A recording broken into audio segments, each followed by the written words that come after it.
the second edition of the Fire Safety Matters podcast, where we bring you the latest news, views and opinion from across the UK's dedicated fire industry. My name's Brian Sims and I'm the editor of Fire Safety Matters magazine. We're delighted that this podcast is sponsored by the Fire Safety event, which runs at the NEC in Birmingham on the 22nd and 23rd of September 2020. To register for the show, visit www.firesafetyevent.com.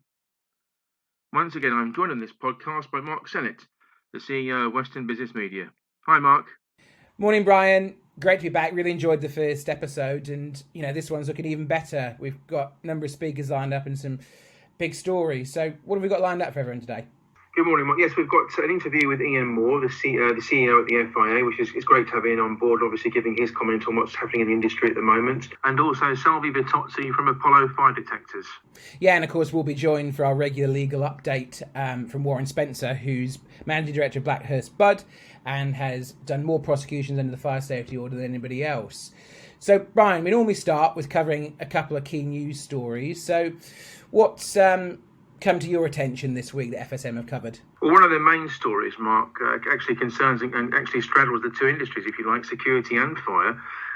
It's emanated from the Home Office, from James Brokenshire, the Security Minister, and he's written to Roy Wilshire at the National Fire Chiefs Council, as well as Ian Stevens from the Fire Services Management Committee, and indeed all of the chief fire officers. Why has he done that? Well, the main focus is to outline the additional support that central government's currently offering and affording to the fire and rescue services across the country during the lockdown. Yeah, and I read through that article, and there's a number of things they talked about, ways we work together. In the past, the FBU has been critical about firefighters having to work with the ambulance services too much. That goes back to the old dispute to do with firefighters paying pensions. So it's great to see that everyone's working together in this time of a national crisis. And also, he obviously outlines to Roy Wilshire the need to ensure that proper PPE is provided, doesn't he? And that frontline firefighters get relevant testing for COVID-19. So, good olive branch, I'd say, been offered by the government, and they'll certainly be wanting to get off on the right foot and the best possible foot with the NFCC and the FBU. Yes, indeed. The point about PPE, I think, is quite crucial, Mark. Of course, in the security sector, we've had the push for key and critical worker status for security personnel and emergency services personnel in general.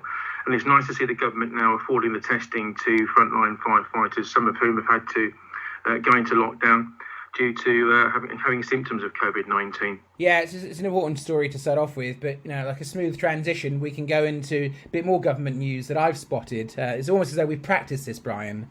So the ASFP, the Association for Specialist Fire Protection, has welcomed the government's plans to reform building safety and to undertake a major review of the building regulations. It's a move that the ASFP feels is long overdue. So this article, we talk about the ASFP supporting the new Building Safety Bill and the new Fire Safety Bill.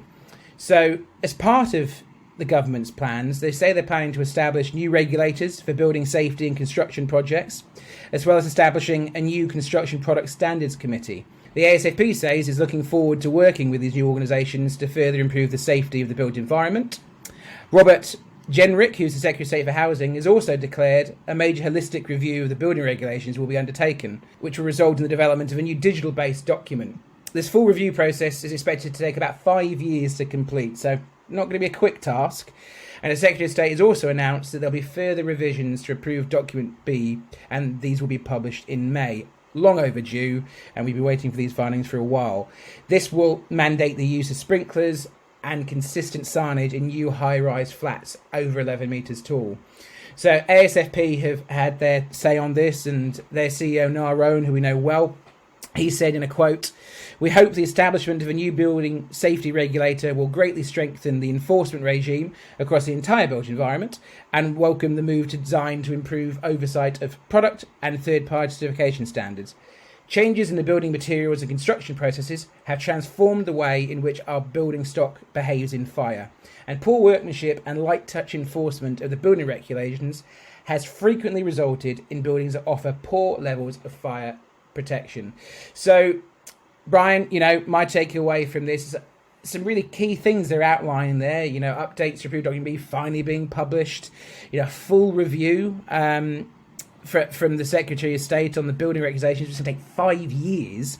But the ASFP seems very happy with the proposals to the new Building Safety Bill and Fire Safety Bill. So that's massive news across there. 2 major bits of legislation, further review, and, ASFP are very knowledgeable in this area, so it's good that they seem happy at the first steps. But I'm sure knowing Niall, he'll be keen to get as much information, have as much input as possible, as quickly as possible.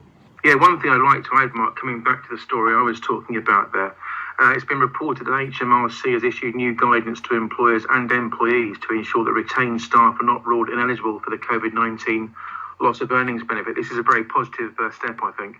Yeah, massively so. So, not insignificant news coming out, whether it be from James Brokenshire, whether it be here from the Secretary of State. So, yeah, some good news to get us started. So we'll make a transition now, or we're carrying on the legal front, and I'd like to introduce our first guest this week, which is Warren Spencer. I mentioned Warren before. He was obviously our first guest on the inaugural episode of the podcast. Warren is the Managing Director of Blackhurst Budd Solicitors, and he has prosecuted more cases under the fire safety order than anybody else.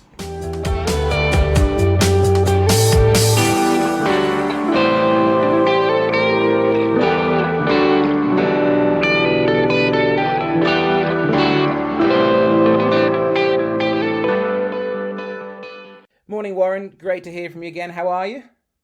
Morning, Mark. I'm good, thank you. And yourself? Yeah, good. I mean, let's get straight into it. I mean, we, a couple of weeks ago, published an article from you, and, you told FSM that over a quarter of all prosecutions brought under the fire safety order since 2009 involve an element of domestic living, despite the order not being intended to apply to domestic premises. Just thought we'd touch on this. Can you go into a bit more detail for our listeners on this, please? Yeah, I think the first thing that surprises me about those statistics are that the fire safety order was never intended to apply to domestic premises. As we know, the premises that have been inspected and audited are the likes of HMOs, flats, purpose-built flats, converted flats, and because there are so many, it's surprising that the order is being used, because the Housing Act applies to these premises as well. And you would have thought when the order was drafted, that it was the Housing Act that would be the legislation that would be used as a tool for enforcement and not the fire safety order. So what's interesting to me is that fire safety officers have been taking up the role effectively very often of the housing officer. Now, one of the things you say in your article is that over 35% of all cases brought before the courts involve prosecutions involving HMOs, flats, hostels and other sleeping accommodation. Can you talk to us in a bit more detail about the types of premises that you managed to pull information on your report?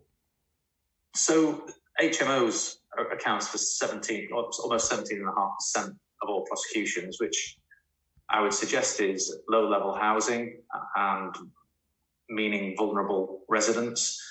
So HMOs is a difficult area because they are very often large houses which have been converted into bedsits, single flats, etc. And because they're converted, not purpose-built, don't necessarily have the relevant fire safety provision. So 17.5% is a lot of prosecutions. And the other aspect that I certainly had in the earlier years of the prosecutions, 2006 to 2012-14, is living above the shop, is, for want of a better phrase. So flats above commercial premises, again, mainly to do with escape routes, mainly to do with fire compartmentation, but again, premises which weren't necessarily designed for living accommodation as its first purpose. Mainly it was storerooms above shops, etc. And that's been converted into living accommodation. People living in those accommodation, again, low-level housing, and again, very often vulnerable residents. And those are the sorts of prosecutions that I was doing week on week from 2006 to 2012-14. And that aspect, I think, is not really what the fire safety order was about when it was drafted in 2004. Now, just for those people that aren't clear, obviously you've done some extensive work on this. How have you managed to compile these statistics? Where have you got the information from? Two sources. The government, since 2009, have produced figures in relation to their enforcement. So enforcement covers the issuing of enforcement notices, the issuing of prohibition notices, and prosecutions. And that's freely available. That information is freely available. It's not in the best format, and you kind of have to analyse it a little bit deeper than just looking at the spreadsheets that the government provide. The second source is my own recording of cases. For some reason, I don't know why, I started recording everything about my cases in 2006 on a spreadsheet, and I've continued to do so. And so now that I've got some real data in terms of volume, sort of 200 odd cases, it's easy to reference my findings against the government statistics. And of course, the government statistics don't tell the whole story, because they only started collating in March 2009 and publishing in 2010. So there's a little bit of a 3-year gap in the government statistics, but they outline the types of premises that have been prosecuted, the articles under the fire safety order which have been prosecuted, i.e. the offences. And now, of course, we've got the government statistics on the audits of the fire services themselves and how they operate and how good they are at enforcing. So there's good information out there from the government. However, it's not in the best format, and I think it probably needs refining as to how it's reported to get some consistency across fire services across the country. Now, obviously, on the first episode of the podcast, you're one of our featured guests, and we're thrilled that you're coming back every episode now to give us a legal update and share statistics like this. But we were talking off air a moment ago about the fire safety bill, following on from our conversation last time, and you shared with me that you were a bit concerned that it could be said that the review, the fire safety bill, is almost a reaction to Grenfell rather than the review of the fire safety order that needs to be. And I thought it was an interesting thought process you had there. Could you share your views on that with our listeners? Well, of course, the first thing to say is it's early days, and the first aspect of the fire safety bill that's been published relates to an area of the order which has been confusing from the start, and that is fire doors. It's also gone a little bit further to introduce the concept of the structure of premises and things attached to the structure, which obviously I think it relates to cladding and is a direct result of the Grenfell disaster. What I am concerned with, and I'm anxious that it doesn't happen, is that the order is simply reviewed in the light of Grenfell. Obviously, we've got to learn lessons from Grenfell. I don't disagree with that. But the order is in October is going to be 15 years old, or 14 years old, sorry. And there are parts of it that need refining. And my concern with, for example, the Hackett report was that the original draft that was produced kind of suggested wholesale changes to the industry. And then the final draft, in my opinion, was watered down to apply to complex buildings, 10 stories and above, etc. So I'm really hopeful that this review is not just dealing with the consequences of Grenfell, but also looking at the order and the areas it needs to look at. Because, as I point out in the article, purpose-built flats only account for 4% of all prosecutions, so that's a very, very low number. And to start devising legislation around one particular type of premises, i.e. purpose-built flats, high-rise flats, I think would be a missed opportunity, especially as there are a limited number of these flats. I don't in any way try to play down the importance of safety in those buildings. I'm merely pointing out that there are other buildings with safety issues as well. So, Warren, obviously, moving forward, just as I said, you're back with us recurring, and we'd like to get questions from you, from our audience. So if you'd like to send in questions to Warren for the next episode or future episodes, you just need to go to Twitter or LinkedIn and use the hashtag FSM Podcast. But in the meantime, Warren, how can people get in touch with you if they want to drop you a line in the meantime? A lot of people get through to me on LinkedIn. I will usually accept any invites from people within the fire safety industry, and I produce articles. I have my website, firesafetylaw.co.uk, which I have blogs on and articles like the article we've been talking about this morning. Obviously, if it's anything legal that you want legal advice on, I'm a firm called Blackhurst Budd, which is based in Blackpool, and I can be contacted by Googling Blackhurst Budd Solicitors. And if you want to find out more information on the article that we've run, just go to the FS Matters website, the Fire Safety Matters website, which is www.fsmatters.com, and just click on the features tab and Warren's article will be right at the top there. Well, thanks, Warren, and we look forward to seeing you again on the next episode. Thanks, Mark. Stay well.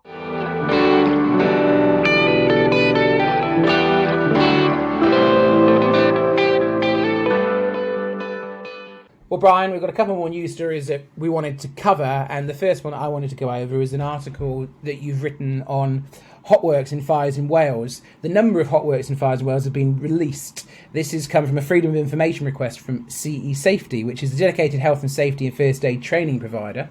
So in their recent Freedom of Information request, they went to several fire rescue services in Wales to try and determine the number of fires that have been reported in the construction sector caused by hotworks. So I'm sure most of our listeners are familiar with what hotwork is, but any of you that aren't, hotworks refer to any task that requires using open flames or applying heat or friction which may generate sparks or heat. And this isn't a sector we cover often, but it is an important thing to cover because hotworks can lead to a major fire if not done properly, not risk assessed properly. And I think it's well known that 2/3 of major businesses that suffer a serious fire, or a total loss fire, don't actually reopen. So to answer the question of how many fires there were, Fire and Service in South Wales, after this Freedom of Information request, said there were 3 fires in building and in construction caused by hotworks. 2 incidents were due to soldering, and 1 was caused by welding. There weren't any injuries reported in any of these incidents.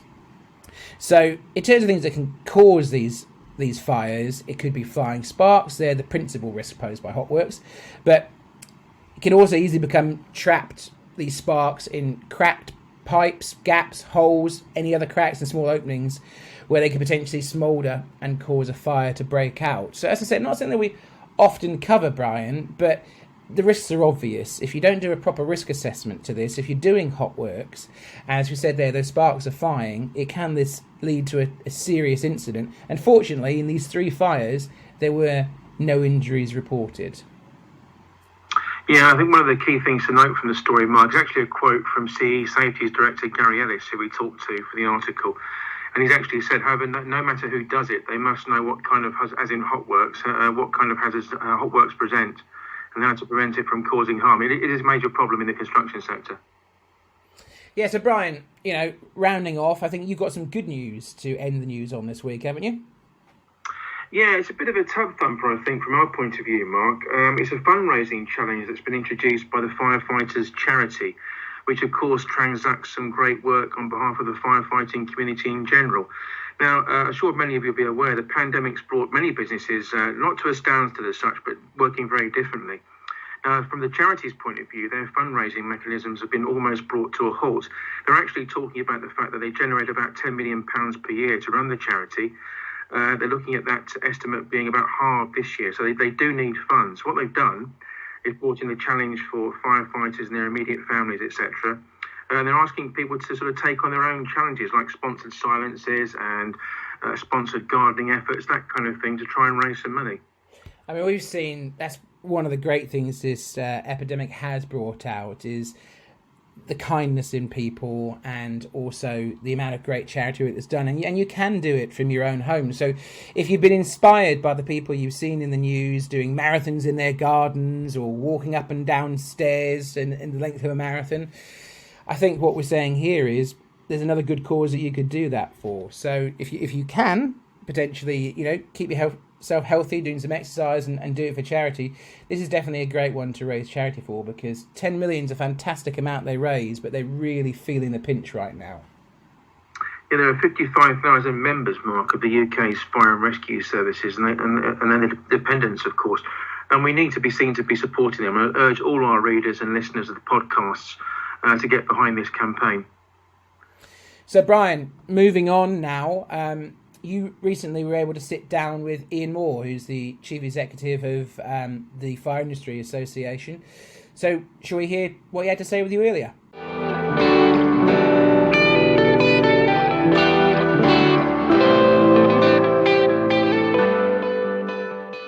Our next interviewee on this edition of the Fire Safety Matters podcast is Ian Moir, the CEO at the Fire Industry Association. I chatted with Ian about the FIA's all-new innovation forum and online CPD, but first we discussed the key topics of professionalism and competency in the sector. So Ian, there's much talk about raising the bar on professionalism in the fire industry at the present time, and also about the issue of competency. What's your take on this?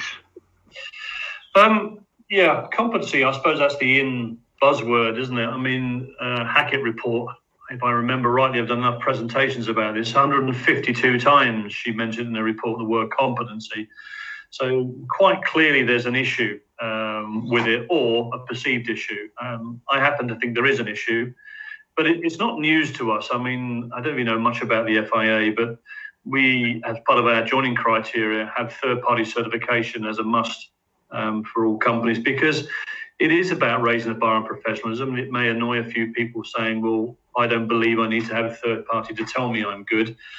But really, it's about defining competency. I think we all like to think we're competent in some areas, or a lot of areas, some more than others. But, it's about defining it. So I think what the industry have done pretty well in the competency steering group is about what looks good. And basically it's a chart of individuals, companies, and the proof, as in the definition of competency. So you end up with companies, and the easy way, I suppose, to do that at the moment is third-party certification, but it must be relevant in the relevant areas. And also individuals, we set up an awarding organisation way before Grenfell anyway, because we always felt that it's, bordering on being farcical, that people are not qualified to work on fire safety systems. And absolutely anybody can walk into a building, they can risk assess it, they can install it, they can commission it, and they can maintain it without any qualifications, which we've never felt is the right thing to do. So we've made a start in one area, which is the fire detection alarm. We're going to move into other areas as we go along, to do with portables and extinguishing systems, and maybe even risk assessment further down the line. So qualifications of individuals, third-party certification company, really puts you in line with starting to raise the bar on professionalism. And you look at people like Gas Safe or Corgi Registered, as it was in old money, that we remember, us old people, that you've got to be registered, and yet they don't have a fire safe equivalent. And that's really what we're striving towards. But we're putting the pieces into place, and government post Grenfell unfortunately took that tragedy to make people be aware of the fact of this competency issue. And I can see us rapidly increasing our level of professionalism. We already have fantastic people, whether they're qualified or not. It's a matter of actually then starting to put some qualifications and labels behind people to define that competency. Does that kind of cover that, Brian, for you? That's fine, thank you. And you mentioned the government there as well. And of course, they've put forward this new fire safety bill recently. What's your take on that one? Yeah, we've been pretty heavily involved in that. And this is kind of the other arm. We run under 7 councils, and the risk assessment of fire engineering is a real concern with this one. Let's talk about risk assessment. I think, because I've been discussing it, funny enough, this morning with the Home Office again, and we had quite a long meeting last Wednesday. A pretty collaborative approach using NFCC, Home Office, MHCLG. So all stakeholders, not just FIA members. It's been opened up to many others because we wanted everybody's view on this. But it seemed like they were looking to retrospectively put cladding into the fire risk assessment, basically making the statement that, to clarify, that cladding and fire doors sets should be in. Now, fire doors have always been in, and I think it's generally accepted. There is an issue to do with checking them, of course, with access to buildings, because if you put a warrant together, I mean, the end game is you kick in the door if they don't answer or to reply to the warrant, so they can inspect the door that you've just kicked in and said it doesn't comply. So you've got to be practical about how this all works. But the big discussions we're having with Home Office really at the moment is about, again, the word competency comes in, because if you're competent, you also know what you're not competent to do. That's all part of the definition as far as we're concerned. So most fire risk assessors, and I'm not being deriding of anybody here, most do not know how to test for cladding to see if it's compliant, not compliant, i.e. doesn't catch fire. And therefore, with risk assessments, you can't suddenly retrospectively turn around and say, well, for the last 20 years, you should have been doing it, therefore you're to blame. And there's been a few cases of fire rescue services taking people to court about these things. But the Home Office this morning actually reassured me that it's not the case that they're just looking to retrospectively turn around and saying you were responsible for that. It's a matter of moving forward, and that's really what we're all trying to do. But I have a feeling that the way that's going to work with the fire safety bill is that if it is built in, it's the responsible person's responsibility. So the risk assessment will do the risk assessment, but they also have to put a clause in there to say that the external walls need to be tested by an expert, and it's your responsibility to make sure that happens. So, yeah, I think the bill is good. It's trying to move with the times. There's a lot of practicality issues that we're trying to work on, and we've done quite an extensive reply, which we're just having checked at our board level because I want everybody's input into this, and that will then go forward to the Home Office as our comments. But we are engaging, I'd say literally this morning at 9 o'clock, I was on the line for about an hour with the Home Office, talking about various issues of it, and they are very receptive to views, which is good. I think it's a sign of the times now that people are listening to each other about their views on legislation and the way forward. And I think it's a good piece of work. We're much in praise of it. However, like all things, it does need some fine tuning, and that's exactly what we're working on at the moment. Okay, so moving a bit closer to home now, and you've recently set up an innovation forum at the FIA. Can you outline the reasoning behind that move and the basic aims of it? Yeah, it's not a huge thing. It's just kind of starting the process working. I've been introducing members to the MTC, the Manufacturing Technology Centre, for the last few years, and it's really about raising our opportunities to innovate. I was lucky enough to win the Queen's Award many years ago for video smoke detection, but I remember the immense barriers that we had to go through to get forward something we knew was very, very good and did a great job.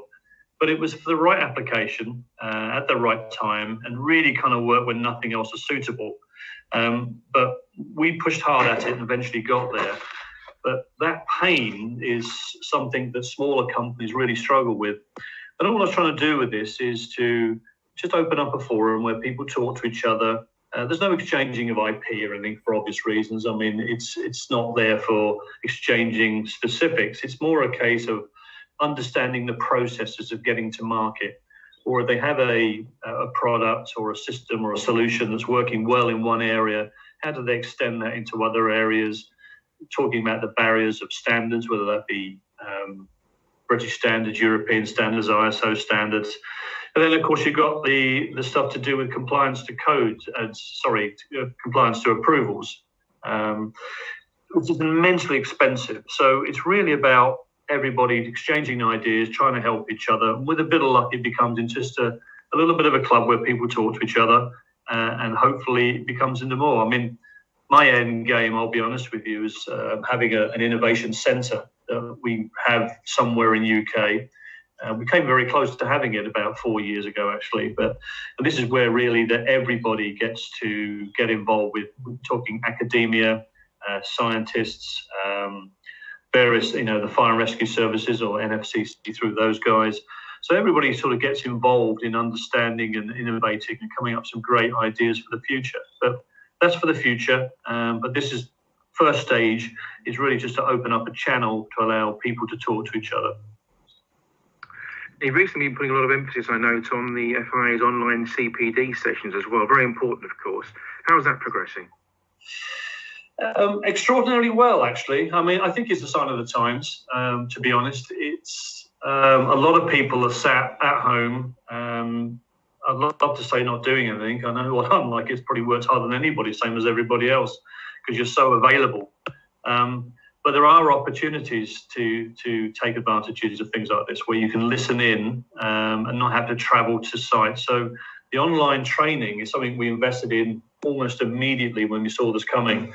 and we've invested heavily with time and effort to make sure the platforms are working well, loads of beta tests, and we tend to run these with one person presenting live, and we have another person, as usually one of our technical managers, sat online taking care of the chat lines. We can't open it up because it will just be a melee of questions coming across, which makes it very confusing. So the CPD subjects, we're trying to be as interesting, as wide as possible. We're inviting industry experts to come in. We still have to set them all up. We still have to have our technical managers online. So it's quite a lot of effort to do it. There's no less effort to do this. But what it makes it is quite accessible. And we've been working with our colleagues in the Fire and Rescue Service as well, who are listening into these CPDs.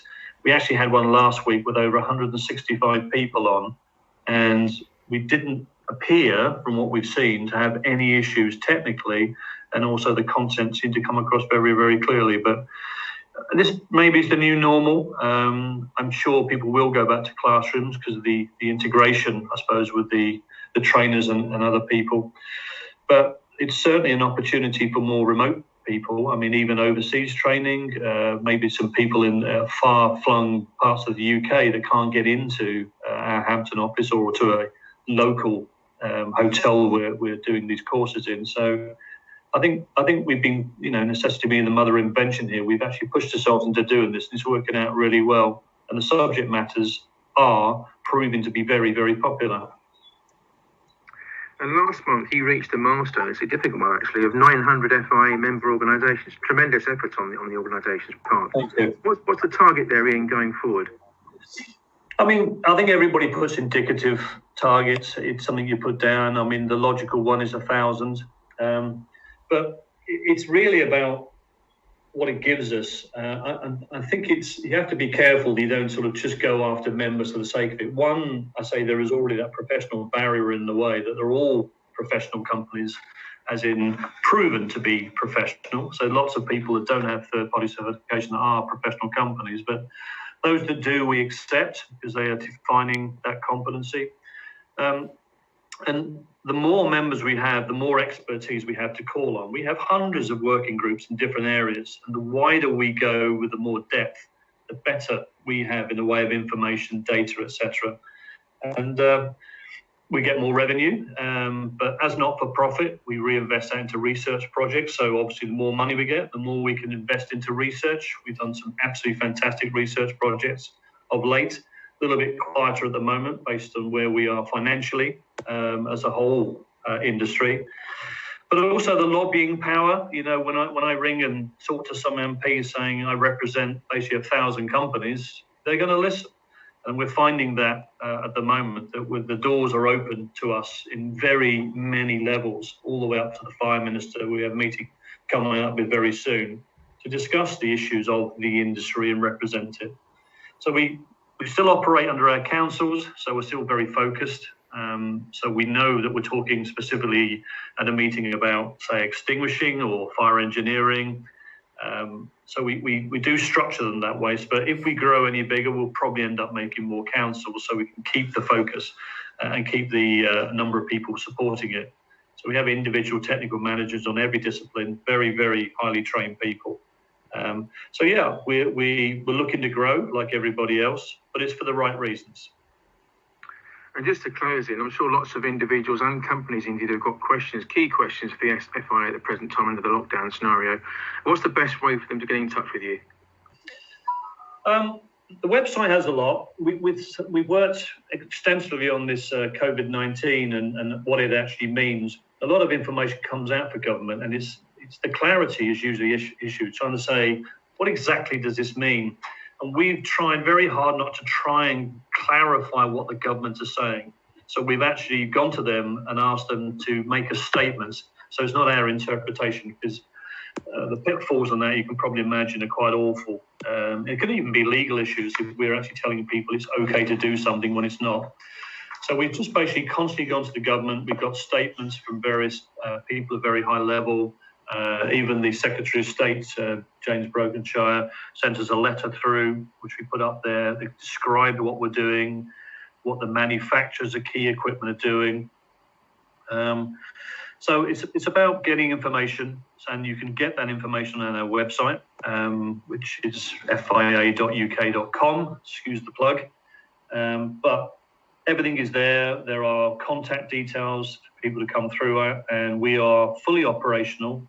We do have some staff on furlough like everybody else, but all of their work is being covered, and we have an incredibly diligent, hard-working crew of 10 people still answering all questions coming in and supporting, and not only members, but also public coming through with lots of questions. But all those numbers are up on the website, all the email addresses, and by all means, give us a call at any time. Fantastic. That's great. Thank you very much, Ian.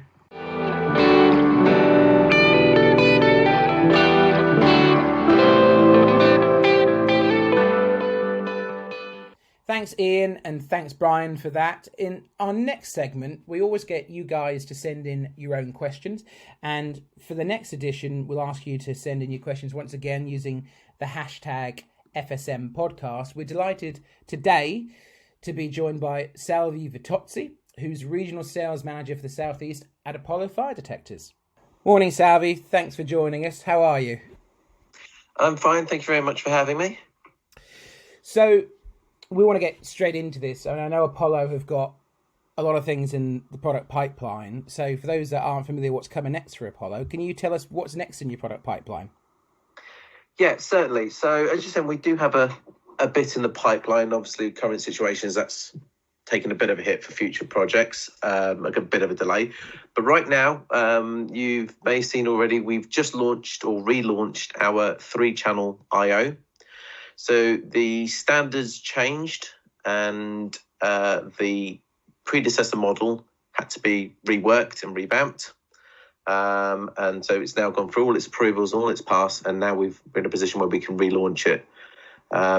As you know from the product, gives you one address and then 3 different I/O channels, which helps stuff like sprinklers or fire dampeners and situations like that.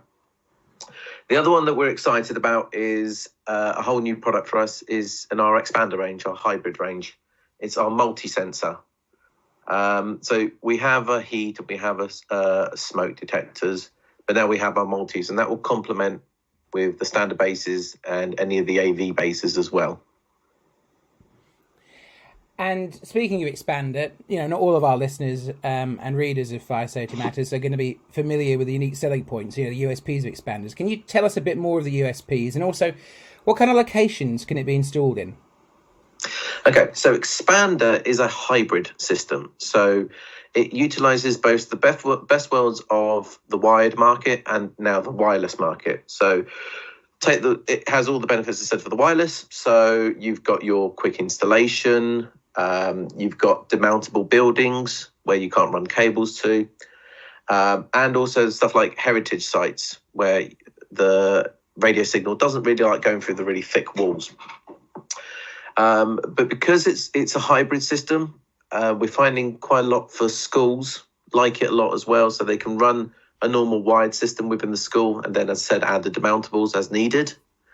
We're also finding a very unique scenario with it at the moment with high-rise buildings.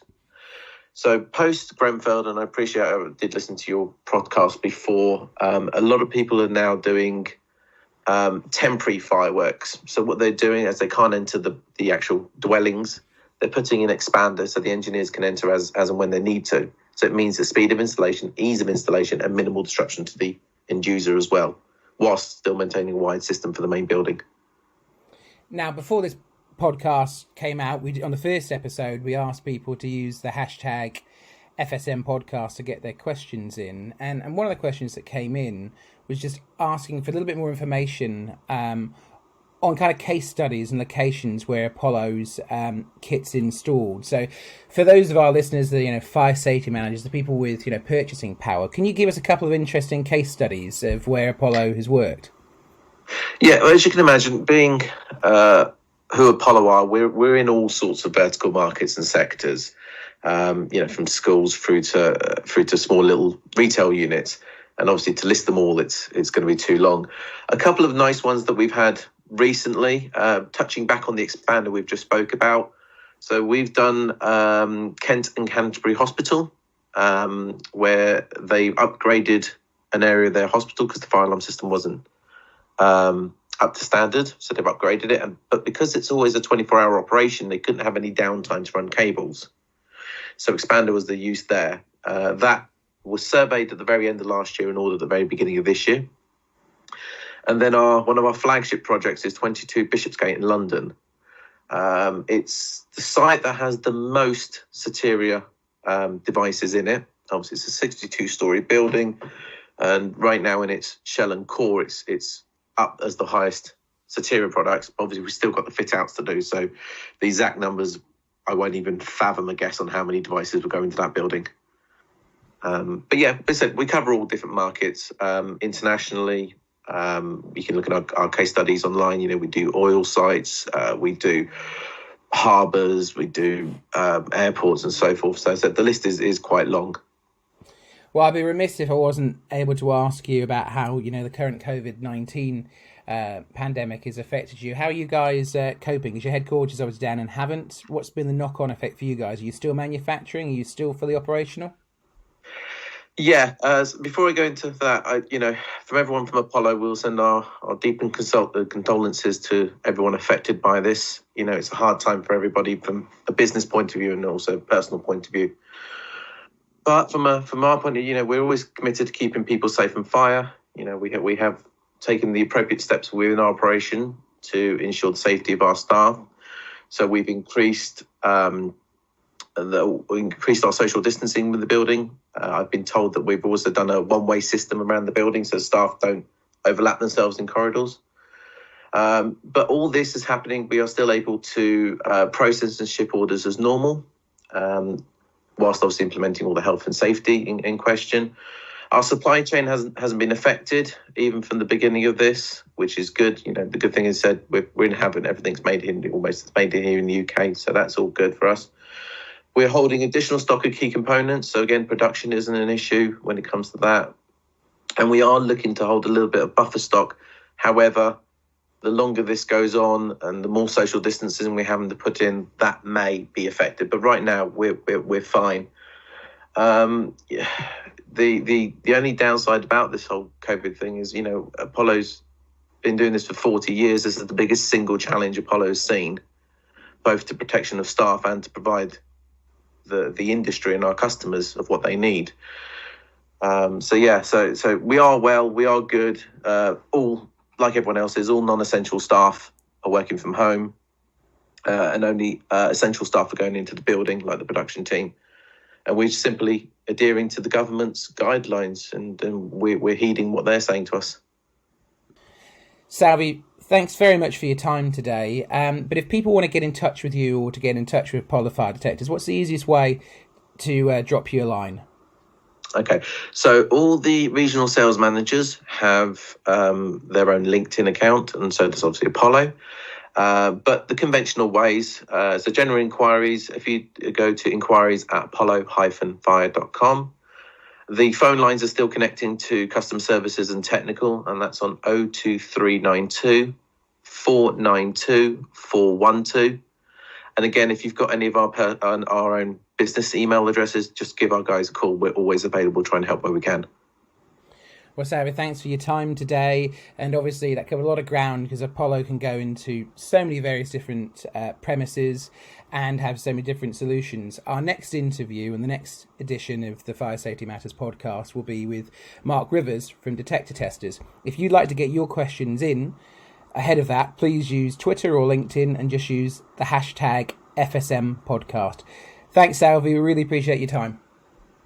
Absolute pleasure. Thank you very much for having me. That brings us to the end of this latest edition of the Fire Safety Matters podcast. You can read more on these issues and others by visiting the Fire Safety Matters website at www.fsmatters.com. We do hope you've enjoyed the content and found it useful. Please do contact us if there are any particular themes or issues you would like us to explore in upcoming broadcasts.